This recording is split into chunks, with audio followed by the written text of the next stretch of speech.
met Serge back in the early mid-90s, I believe, when he came to Aish. At the time, I think it was a Jewish Experience Center over on Shenango. Serge and I became like brothers early on. Serge was a passionate seeker of the truth. He said, tell me like it is, tell me the way Judaism teaches it, tell me what the Torah says, tell me what I've got to do, I want to learn. He was passionate. He had difficulty grasping some of the concepts himself, and he taught himself until he really had a firm handle on what he was learning. And later he started teaching himself so he really could understand the language. And then he started teaching me. It's an inspiration. You come in almost any time, morning, sometimes the afternoons, evenings. You'll see them learning. You'll see them learning with different people. And it's an incredible addition and contribution to our community, because without that type of learning, we miss the passion and the growth of Judaism. When Serge and Jane were dating, Serge spent quite a bit of time in our home talking to myself and to Chaya about this wonderful evolution of events that was taking place. The first Shabbos, maybe even the second Shabbos, that Jane came to Denver to meet Serge and to spend serious time with him, they spent in our home. We were part of their whole courtship. I was also privileged to officiate at their wedding in New York many years ago, and we've been very, very close for many years. Earliest that I can remember having met Serge is when we were still living up by Boulder. And Serge was coming up from here, South Denver, to teach classes at the Boulder JCC to a handful of us. And this is probably, 10, 12 years ago now. So it's quite some time.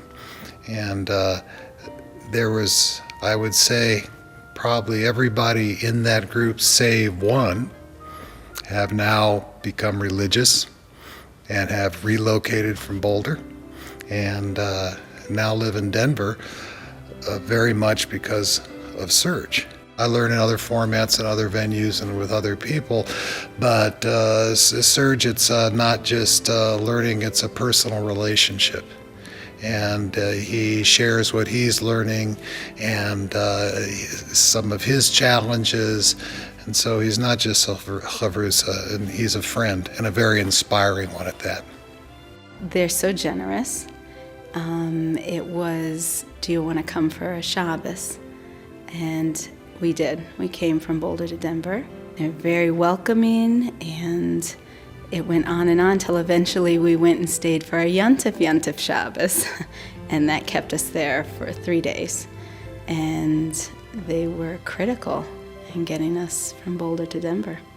Being in a room with him is kind of like opening a gift bag full of hippie wonderfulness.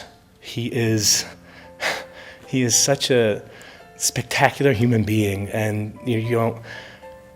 Half the time I won't even know he's there until he comes up behind me and gives me a big hug, and that's just the way he rolls. He's a loving, caring, wonderful, friendly person who's always there for you. When you're learning with him, his enthusiasm is contagious, and he's fairly consistently, ridiculously overexcited over things that most people I think would consider to be trivial.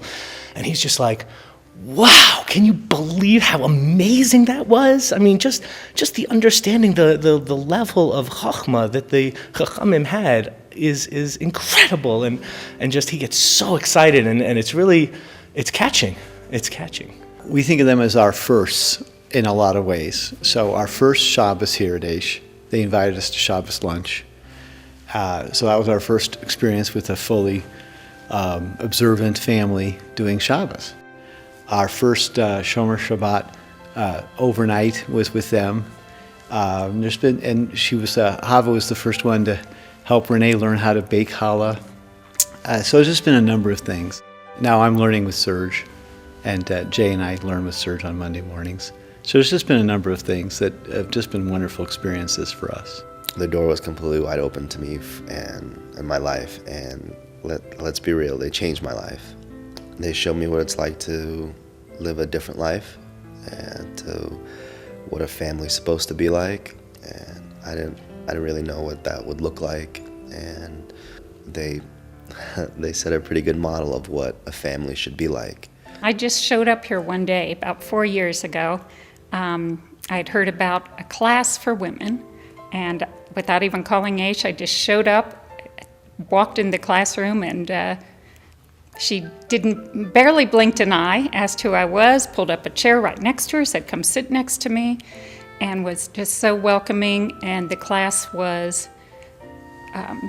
so spot on with what I was needing at that point. And after the class, she again welcomed me, invited me and my family to her house for Shabbos, which of course, not coming from this kind of community, kind of threw me for a loop. I was like, well, who would do that with someone, they've just met? But I have since learned over the past 4 years that is who she is, that's who her husband is. Their family epitomizes what Aish is about. Even during her time struggling with cancer, she never once canceled a class because she wasn't feeling well.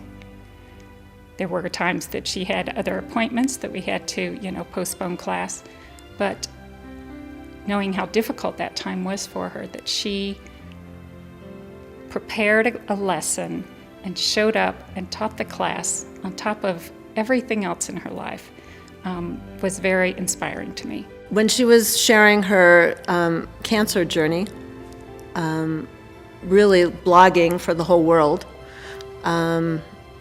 which is a very personal journey, she shared it, and she inspired countless people by sharing it with everybody.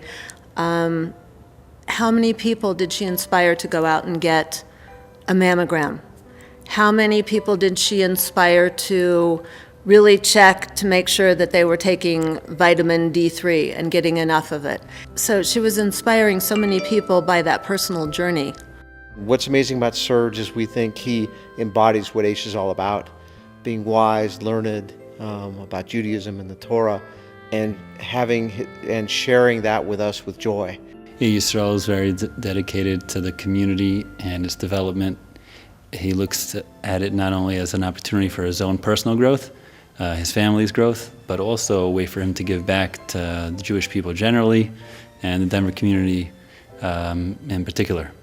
Serge and Jane had planned on making Aliyah together with Serge's parents. Serge's parents were actually going to move to Israel. A whole chain of events then unfolded that Serge and Jane decided that they could not bring their parents to Israel, and it had a lot to do with the health care and the well-being of their parents, that they gave up, at least temporarily, gave up on that dream to move to Israel, specifically so that they could honor their father and mother, but more than honor them, take care of them and care for their well-being.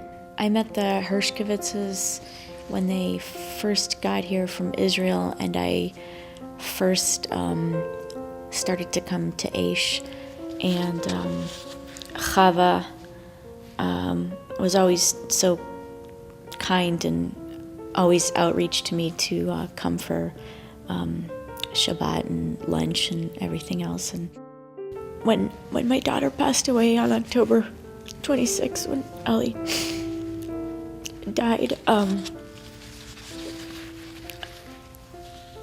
I remember the police officer, we were in the emergency room, and the police officer said that they were going to have to take her to do an autopsy, and I said, don't touch her. We're Jewish, I don't know what I'm supposed to do. And the first thing that came to my head was that I needed to call the Hershkovitzes because they would be there. And I did. And I don't know what they were doing. They just dropped everything and came. And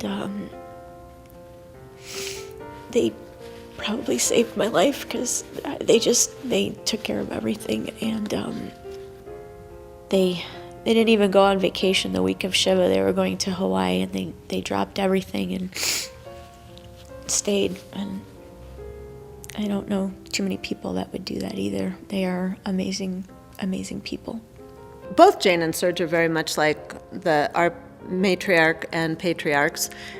Jane especially, in a sense, has their house is open like the tent, Abraham's tent, on all four sides, and what she teaches her children to give of themselves like she does is pretty amazing. And I think that's a lesson for all of us and for our community and for everyone. What they do is a lesson. We need people to be role models for different things. Serge and Jane happen to be role models for many things.